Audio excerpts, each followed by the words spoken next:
Among the Trapped. Between Good and Evil. Written by Jared Neely. Chapter 1, Passing Through.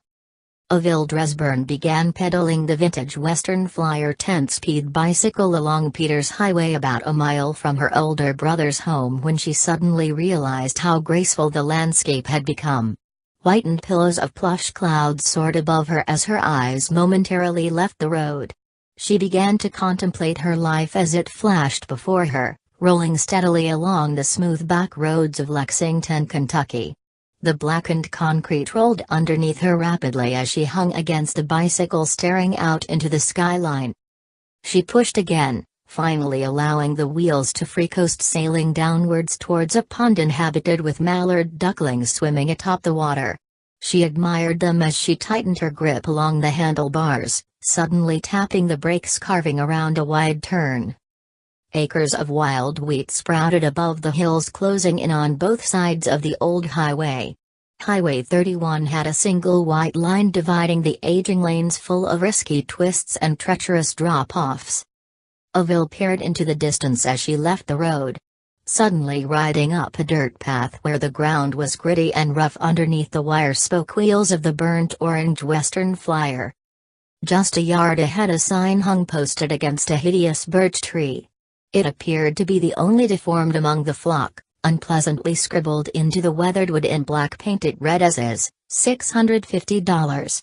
The fading paint splashed across the tattered board, written in bold block lettering and had a messy arrow facing towards a lengthy driveway delving deeper into the treeland surrounding her. Immediately astounded, her attention grew on something along the badly maintained driveway. Avil stared at it as she came to an abrupt stop along the beaten path. It was hidden behind untamable webs of grapevines and overgrown branches, but she could see something wondrous peeking out from within. She laid the men's Western Flyer onto its side, spokes spinning as she neared the vintage rear end of a 1962 Cadillac Coupe de Ville. Glaring at the perishing classic, her eyes began to glisten defiantly as if it were serendipity that had led her to it. Dumbfounded, she approached the mystifying caddy plodding towards it in the brush. A moment after she had already begun raking away tangled weeds and limbs from atop the tail fins and trunk hatch. Underneath the debris her hands began quivering in blissfulness. "Oh my lord," she thought, running her hands along the fine detail stretching along its pitch-perfect aerodynamics. Its sleek fins ran underneath her silky skin as she stroked her hand along the dust sheltering it. Avil Dresburn glared at it a moment as she reached the front end where the hood had been tethered down using a braided rope. Wild plants and debris smothered the vintage DeVille barely glimmering from under it, as if it were a treasure long forgotten. She suddenly treaded to its other side, where the rocker panels had begun to decay. The front fender was partially hanging loosely off as she pressed her sneaker into it, but it shook and then popped back to its original position. "Absolutely amazing, if I had you. You would show them all, wouldn't you?" She began speaking to it, using a soft compassionate voice. Immediately, her smile quickly began to fade, discovering someone had vandalized it along the driver's door. "Who would do such a thing?" she continued, peering at the words butchered deep into its original lime green paint. "Heaven has no rage?" was keyed insistently into the metal as she observed the damaged driver's door, realizing it had come from another DeVille a distant time ago. The paint shade was noticeably lighter and the metal was badly wrinkled along the ridges. "What in the—" she wondered about the saying a moment observing the deliberately marked door. "Heaven has no rage?" Suddenly remembering something she had heard a long while back, "Heaven has no rage like love to hatred turned, nor hell a fury like a woman scorned." Closing her eyes a moment she pondered the line, recalling the poetry from a class she had attended in her senior year. It was a famous line coined by William Congreve, 1670–1729. She wondered about it as she stood inches away staring into the glass. The windows were intact and unbroken remarkably, and the upholstery was immaculate for its timeless prehistoric age. Sidestepping towards the front again, the white-walled tires were half balding as she circled it once more in awe. "You could truly be badass," She whispered towards the vintage remnants of what somebody had deliberately junked along the woodland. She suddenly placed a tight grip along the handle, pulling the door open as it creaked and snapped, sending a whirl of dust at her from inside. "Oh yay. I haven't seen a ride like you before," she said, admiring the 8-track radio in the dashboard. The miles along the dash were wound all the way up to 175,451, but it didn't matter none. The 1962 Cadillac Avil had driven its feisty appearance right into her 22-year-old imagination. She stared at the back seat, realizing somebody had at one time really cared for it and had taken great pleasure owning it. A moment later, she pried her head from the interior and peered at her pink Betty Boop wristwatch. "Oh. Dang it!" she screeched, hurrying to close the sturdy door. Hurrying for her older brother Dennis's bicycle lying on the ground, she clutched the handle grips and stood it upside. She ignored the Cadillac as she continued to roll, pushing her sneakers against the sharp pedals. Her work uniform consisted of a lime green apron and a pair of black slacks as she fought through the bumpy gravel, making her way to Mars Grocery. About a month plus ago she had been hired on part-time as a store clerk and cashier. Although, the pay stunk and its owner had horrible breath when he spoke, and he did often. When he brought rolls of currency for her cash drawer or when he had a question about a customer. Mr. G, she knew him as, meant well, although his nauseating breath and awkward speech was difficult to understand. He had an unfailing speech impediment since birth, but it wouldn't stop him any from flirting with locals who came in to shop religiously for their weekly bread, milk and eggs. Avil Dresburn planned on finishing her final course attending at the trade school nearby, studying mechanics and auto body. Earning the certificates she desperately needed would allow her to escape the past that forever haunted her childhood. Auto mechanics was her lifelong ambition. It was the only real thing she learned of her biological father before he passed away from a sudden stroke. On the other hand, her mother was a distant memory, and one she would die trying to forget about. If that was likely, her older brother Dennis, his wife Lonnie and their autistic wheelchair-restricted teenage son Alex would become all she relied on when it came to family support. Chapter 2, Mars Grocery. "I see you made it on time today, Avil." "Wonderful," Mr. G said, briskly greeting her as she neared the office to collect her drawer. "Yes, I did, Mr. Glendale," she replied, using his full first name she barely had time to notice. Customers were already stockpiling along the register and unloading their baskets. "Hello, Avil," one of them said from behind an elderly woman. The elderly woman stared ahead at her as she plugged the drawer into place. She was purchasing a handful of purple plums and over-the-counter dietary pills. Avil peered over, unable to see if the unfamiliar voice was one of her regulars. "Oh hey, I'll be ready in just a minute," she replied, splitting a roll of quarters open as they slid into the empty tray, clanging against the plastic sides. "Hi dear," the older woman said, speaking softly, staring at her face to face. Avil glared at her a moment, remembering the woman from a day before. It was the only time she had seen her come in, although it felt as if she knew her much longer. "It won't be painful, my dear, we all been through it," the old woman said. Her teeth were missing and her mouth puckered inwards around her lips as she spoke. Avil paused a moment before questioning the woman's peculiar statement. The elderly woman glared on at her as if awaiting her to grow agitated. The senior woman's hair was a mixture of silver platinum and lay across her hunching shoulders as she stood along the aisle of assorted candy. Avil stared at her curiously, finally responding, "Excuse me?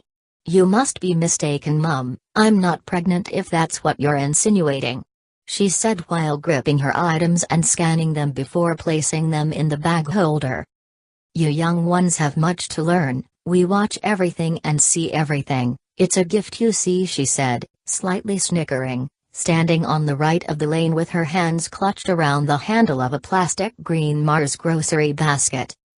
Avil blinked her eyes, already feeling tired. "I guess so. Anyways, I have customers who want to get out of here before we close out, so if you will excuse me, I have a line to attend to, Mum," she responded, observing the strange lady once again staring at her blindingly. "It will be as quick as plucking out a strand of your precious hair, darling," she said, watching Avil as she grabbed the paper bag, handing it to her. "Don't forget that, Avil," she said, smiling toothless, hurrying away and disappearing through the storefront. Avil stood a brisk moment contemplating the unusual woman suddenly peering down at her apron, realizing her name tag was non-existent. She had forgotten it above the dryer from a night before while loading dirtied laundry. "She knew my name?" The thought sunk into her mind as she continued scanning customers through the busy checkout lane. What a strange woman that last customer was. She asked a familiar man standing over her. He was in almost every day for a fresh coffee and a paper. She didn't know him by name but recognized the face. "Who would that be?" he asked, as if he hadn't seen the silver platinum-haired elderly woman a moment prior to him greeting her when she arrived. "I was first in line, hun," he added, peering at her stubbornly. Avil glanced again towards the doorway of the grocery mart. The elderly woman had gone away and the sunlight was gleaming in through the doors as she turned back at him. "I thought I seen you talking to someone, but I could have sworn you were counting change or something," he then said, lifting his hand to show her the coffee and paper wedged between his armpit. "Same old as always, that's $1.75, right?" he asked her. Appearing confused, she nodded, ignoring the bizarre notion of the elder woman, quickly handing him a quarter in change back. "Are you sure you didn't see that wacko woman who just came through the checkout?" she asked him straightforward once again. He glanced at her and then turned towards another customer standing just behind him. "Haha, haven't seen her, but if I do I'll let you know," he said jokingly, almost disregarding her question, treading towards the door and disappearing into the summer heat. "That's just fantastic. I'm losing my bearings and I'm not even at the ripe age of going senile," she thought to herself. Mr. G approached her a moment after the line dissolved and all of the customers had left. "You look a bit perturbed today, Avil. Is everything alright with you or is there anything you need?" he asked. Avil backed away as if fixing the bags below the counter. "I'm fine, I just feel a little under the weather I think today," she said. Inside, she just hoped he would walk away. "Summertime blues, I get it. Boyfriend problems, huh?"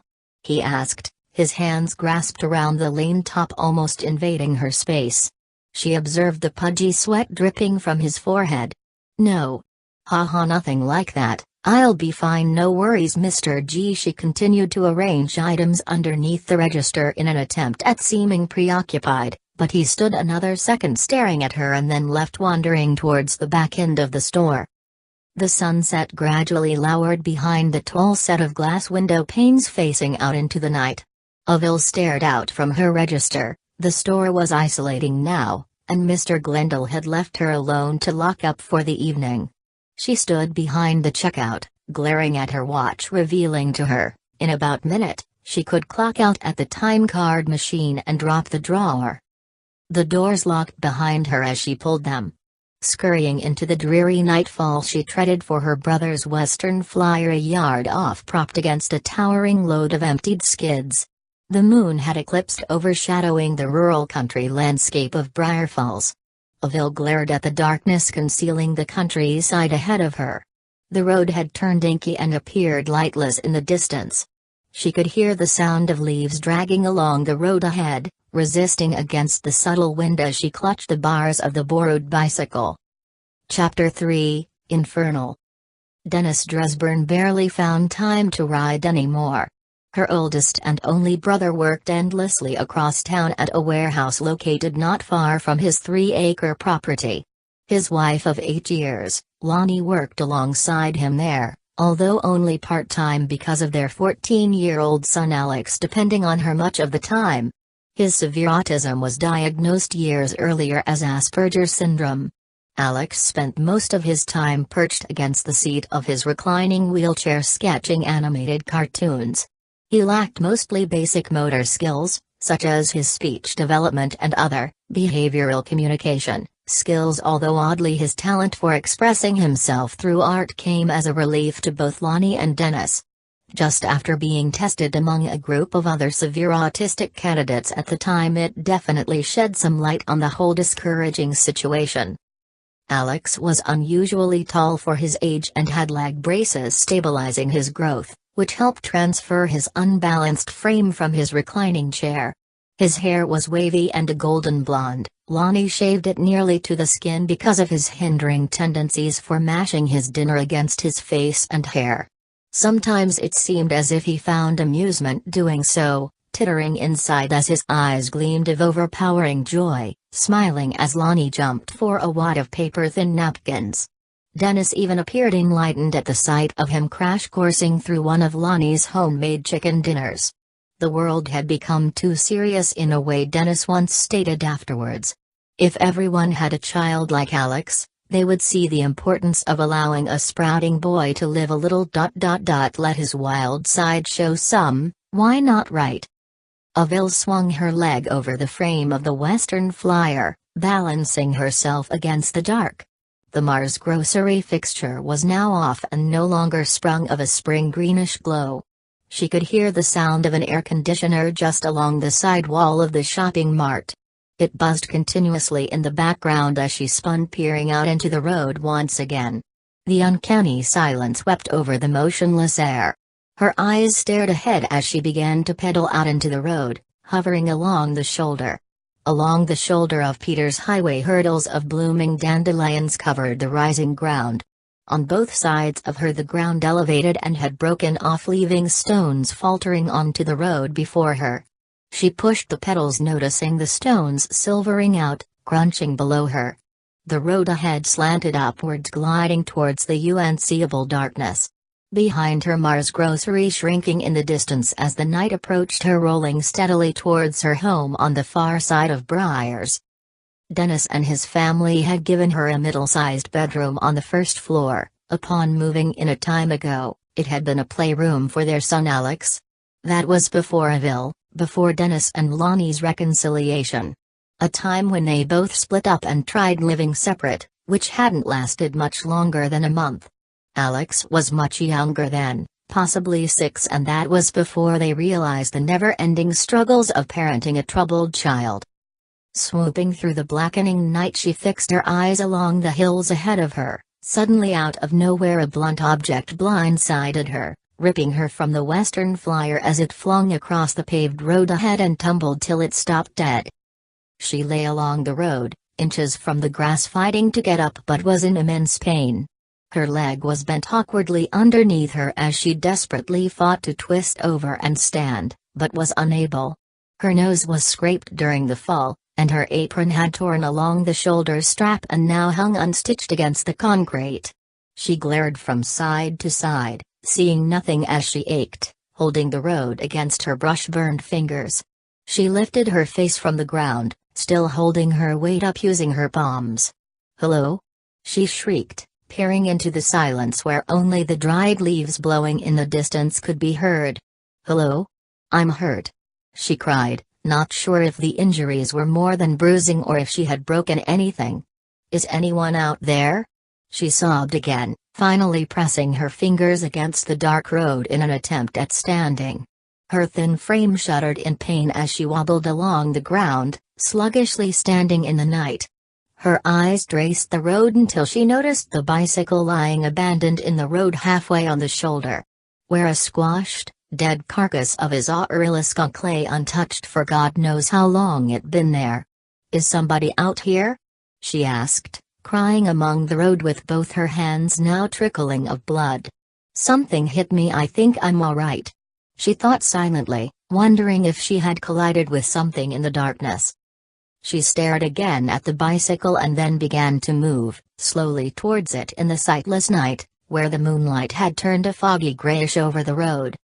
Suddenly, she felt a hefty gloved hand wrap around her throat. Immediately it compressed the life from her, forcing her into the road yet again. "Hell's Hath, you like it, eh?" An unfamiliar heavily accented voice whispered in her ear, pressing her tighter into the road until her nose hit the concrete. Blood began to run from it as he held her dwindling frame painfully against her will. She attempted to scream but was unable as her mouth gouged against the rough road. Her bottom teeth dug into her bloodied lip as he smothered her tighter, skewering her top teeth into the ground until one of them shattered. She fought to scream, terrified for her life underneath the hefty man. "There are bloody miles on those wheels, bitch. But you. You ain't rolling on nothing but that white line tonight, you wandering whore." He shouted at her. As he spoke, spit sprayed at her from the black nylon mask covering his cowardly face. Avil lay silently underneath him as he let go, freeing her from the unnerving tension as she began to freely breathe again. Her eyes were closed along the ground, as she lay atop her stomach. The night again was silent surrounding her. The man was above her, or was he? She wondered quietly as she lifted her badly bruised face from the ground. She could feel a sudden numbness running through her, as she went in and out of consciousness. Opening her eyes to see, she peered ahead again. Immediately something metal prodded against the back of her skull. Something cold and blunt, as it poked tighter against her skin. She could feel her hair being pulled agonizingly underneath it. She fought to holler out but was unable to, sobbing along the ground with both hands holding her up. Suddenly she could hear a chopper motorcycle in the distance growing closer. From far off in the hills above the road. Above her bloodied body, the violent man tightened his grip, holding the hard, blunt metal object into her. Immediately, a sudden flash of light flickered over top of her and everything surrounding her had simultaneously stopped abruptly. The sound of the reverberating chopper, the sound of leather gloves tightening over the pistol's grip, the unnerving sound of the leaves sluggishly dragging along the road just before the terrible man, it had all changed. Avil hadn't noticed the drastic change happening around her, but it had. Somehow and some way everything out there in the darkness had flipped switch. Everything had silenced around her and she was alone. Chapter 4, The Knowing. Avil Dresburn peeled her eyes apart, discovering it was still night. The trees surrounding her appeared different. They were no longer ruffling vibrantly in the summer wind. The air carried an unnerving, dead, dreadful smell, the smell of pruned desolate funeral flowers over a gravesite. Avil sensed something ghastly that very moment. She hadn't felt it earlier, nor had she felt it before the masked maniac who had savagely attacked her. Suddenly she sensed an overwhelming emotion growing heavily over her. The strong feeling inside her was foreign to her. It was like an aching voice exasperating inside, reminding her of how lost she would come to feel. Tension began to build over her, leaving her feeling uneasy. The stomach muscles around her abdomen had begun to cramp as if she hadn't eaten in days. She messaged against the strange sensation growing inside of her, using her palms, realizing no longer were her fingertips gashed open and bleeding. Immediately, she felt for her face, unsuspectingly feeling for the arch of her nose where the fall had injured her. There was nothing at all. There wasn't a trace of dried nor wet blood to be felt, no shedding of skin hanging either. She hesitated a moment, reaching for her quivering mouth, remembering her tooth shattering along the road. Again, her tooth was intact, all of them were fine and in place. "Oh my Lord Jesus, thank you." Suddenly thankful, she whispered alone, staring into the nightshade. She tried to make sense of it though. She wondered stubbornly, gawking along the road in search of her brother's burnt orange 10-speed. It was missing? She continued to search as she approached the shoulder where it had laid mangled moments earlier. The road felt strikingly odd as she stepped further onto it, facing the grass along a lengthy gravel patch. It felt as if the concrete below her had begun to liquefy underneath her while she plodded further towards the other side. Each step she had taken left her eyes growing wider. The concrete had turned freightingly weightless, descended underneath her. The street had turned sponge-like as she gawked curiously at her shoes sinking into darkness. They dropped downwards into the dreadful moonlight as if she were walking over melting quicksand. Avil studied it for a brisk moment, finding nothing upon the rubber soles of her shoe as she lifted her sneaker. "I want to wake up now," she shouted angrily, directing her face towards the sky. I'm done being here and I'm ready to leave now. Please wake up, Avil, please. She shrieked aloud, standing along the unworldly trees in the near distance. The bizarre ground dissolved beneath her as she contemplated. Along the shoulder of the road, her eyes suddenly fixated on something hidden in the shadows. Avil's attention averted immediately towards something in the thick darkness. She dreaded her away from the street and stood aside the shoulder, where a light began to radiate from behind the black gloaming clouds. The sky was dense with a blinding colorless space above her that appeared to never end. Avil peered at it, suddenly surprised by a white smoldering beam of light swelling as it neared her. The light began to settle, glinting along the opposite end of the road, finally parking itself against a memorial shrine somebody had built in reminder of someone they had lost there. On that very spot, somebody unforgettable and dear to their heart had bared their bones. Avil observed it from afar, suddenly crossing over to get a closer view. She approached it sluggishly, her eyes now squinting tightly, fighting through the dark night shade. As Avil neared it, she immediately recognized something hanging in the fall of night. Her hand was raised as she felt for it, touching it as if it were just on her wrist. Or was it? The pink Betty Boop watch with a rubberized band was now tacked against a flat wooden board. The plywood was neatly painted as she observed it closely. Somebody had brushed a beating heart in the center of it. Inside was a tinier heart centered inside of it also. Both were torn roughly in the center and were colored sky blue instead of red. The blotchy painting resembled somebody's portrayal of personal pain, what they had felt that particular moment when they brushed it. She glared at it once again, instantly blanketed with a spirituous emotion. She stepped away as she stared in the quiet night. Suddenly the sight of it was overbearing to her and terribly troubling. Her eyes began to tighten, fluttering as she read the signature signed on the lower right-hand corner. Alex was written delicately in his miniature handwriting. Her face became stone, hardened under the moonlight above her, where the light shined down from the steep blackness surrounding the entire countryside. Behind the painted board, an abandoned wheelchair wheel and badly bald tire held it in place. Oblivious, her eyes began to widen as she placed her fingers against it. 1,000 questions filled her imagination as she took notice of the other personal belongings lying around the tribute. When? Why?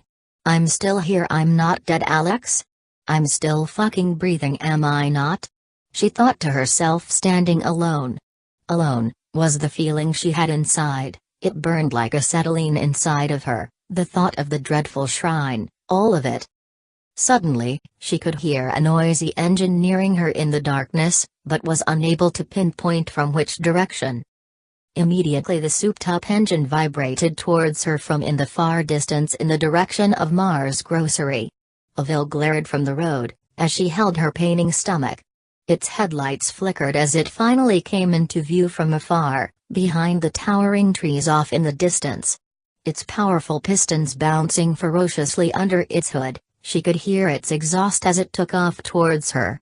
Awaiting the vehicle to make its way towards her, she backed further away and onto the shoulder where the grass grew heavily along the shrine. Avil stood in question as she stared at the incomer. Her hands were shaking as she stood still. Immediately she gathered herself, silently waving the driver down. Inside, she wondered anxiously if it were the masked man that had beaten her near death.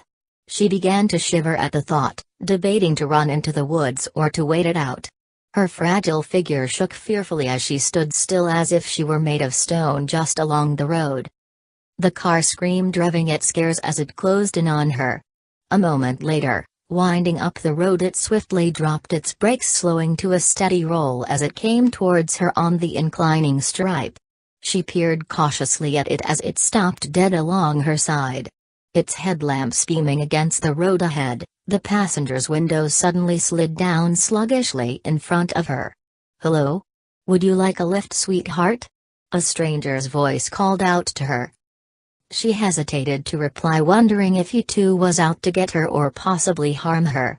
"I've been physically assaulted," she cried, hoping the man was at least a trusting body.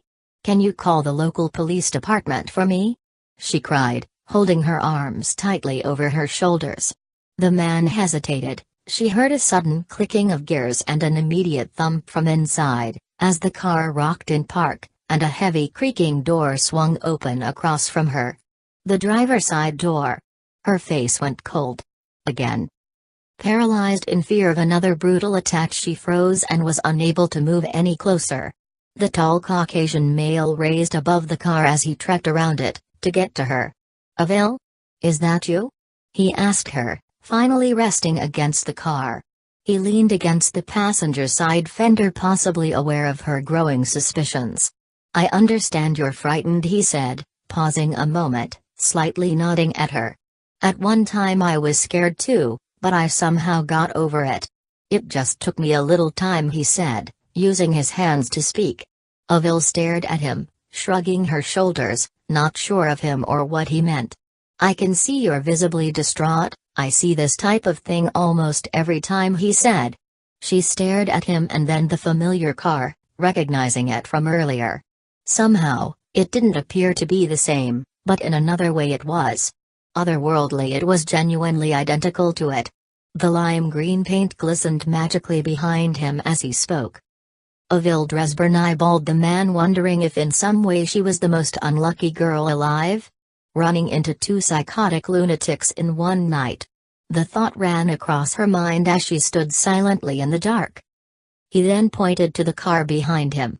"This was my ticket there," he said. "If there was something I could do to change it, I would have already tried, but it's too late for me. You see, I'm stuck in the darkness. It's still early. You may still have a chance if you find out what you're here for and why," he said. He reached out for her. Putting his hand out towards her in the dark, she unleashed her hands from her side, clenching both into fists. "Are you on drugs? Or are you just another creep? Because if you're, I'd leave now if I were you. This time I'll kill the next son of a bitch that tries something, unless you want to be castrated.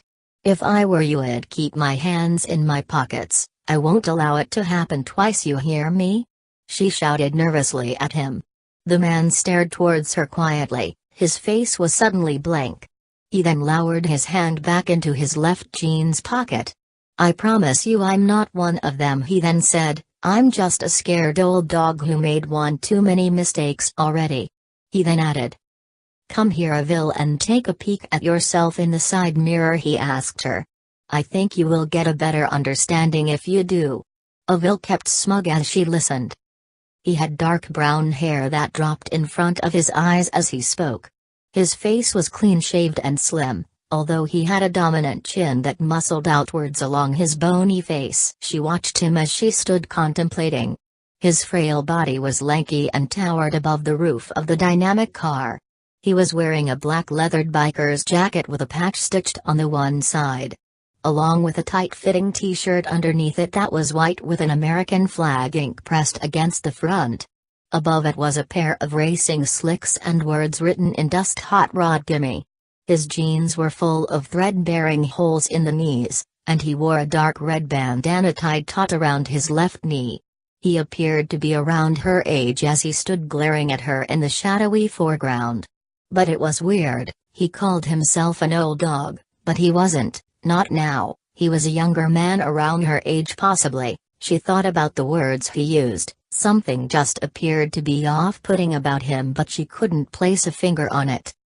"You don't have to hesitate with me, hon. I'm not like the rest of them out here in the night. I just want to show you something essential to you getting out of here and getting back to where you belong," he said as he stood gawking at her from the car.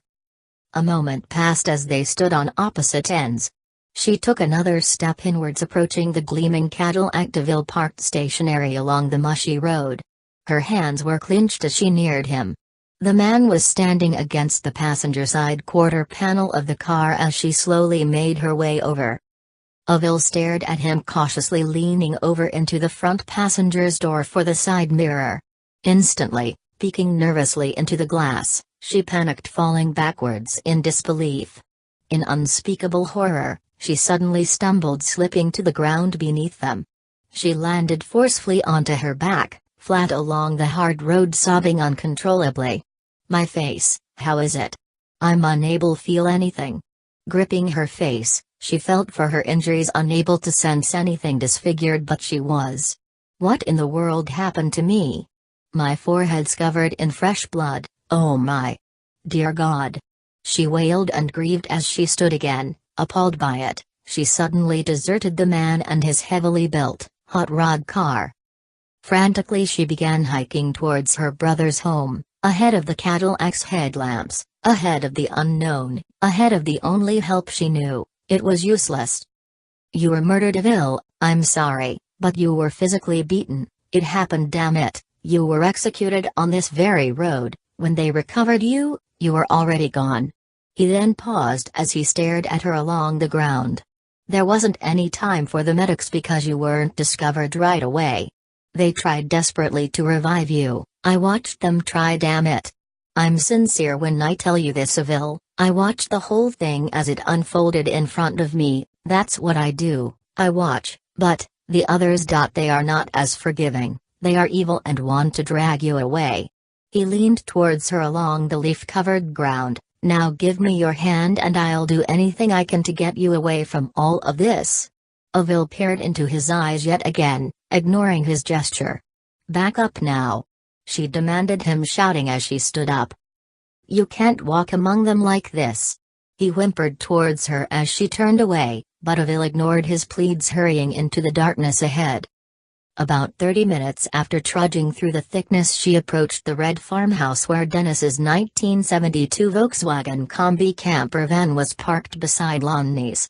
The couple had invested in identical vans after learning Alex's condition would only deteriorate as he got older. The spacious interior and boarding ramp ultimately hatched the deal at the dealership. Alex's wheelchair and oodles of art supplies came along often as well on every trip. Lexington, Kentucky was home to the Dresburn family. From birthrights to just about every death certificate, every close relative of theirs had either been buried or baptized along the scenic territory. Although the Dresburn family had only one surviving ancestor in Lexington, Dennis's eldest grandfather Howie M.C. Clare, who ran a buffalo plantation on his 200-acre plot of countryside. He was 81 and as stubborn as a rodeo mule. Dennis had nothing to say to him, nor did he care to. Nothing he could say to him would ever change his personal opinion on Dennis's tarnished reputation involving his sacrilegious marriage. Falling in love with his second cousin wasn't exactly an easy secret to keep from him. Not after Lonnie began showing after her first trimester. It was inedible. The curse of it had begun, and so did the ridicule. The Dresburn couple was no different than the typical American working-class blue-collar family, at least behind the walls of their red farmhouse. Nobody questioned them, or came by with negative intentions, not until Howie became aware of Alex's increasing autism complications. That was the final straw, receiving death threats and burning wreaths in the front lawn. That was the last impression of an already failing relationship with his great-grandfather. The protection order kept it clean, for the most part. It kept the spiteful buzzard away. Avil stared at the home as she approached the outside, reaching for the old four-paneled door. The Dresburn farmhouse was about 100 years old and held a nostalgic energy as she clutched the knob, slightly turning it as it squeaked open in front of her. Avil observed the family room as she entered inside. Her eyes met a weather-beaten table slid to the front of the room. It hadn't been there earlier, before her hellish commute to Mars Grocery. Something else had changed also. The den was unnaturally dissimilar from just a few hours earlier. It didn't seem to make any sense to her. Growing uneasy, she felt for her face again, recalling what the driver had said just moments before. That she had tragically died. You were murdered, Avil.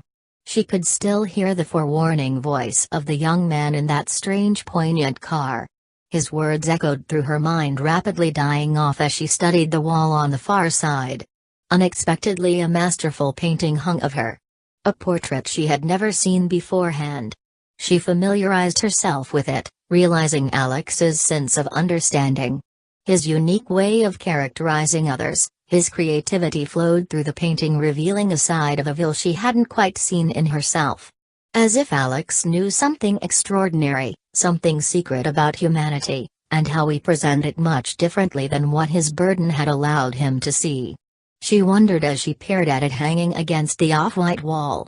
It was of her, brushing her hair while sipping from a glass. The portrait was unlike any he had ever brushed. It held a magical emotion as she observed his watery brushstrokes and how he brought life into his work.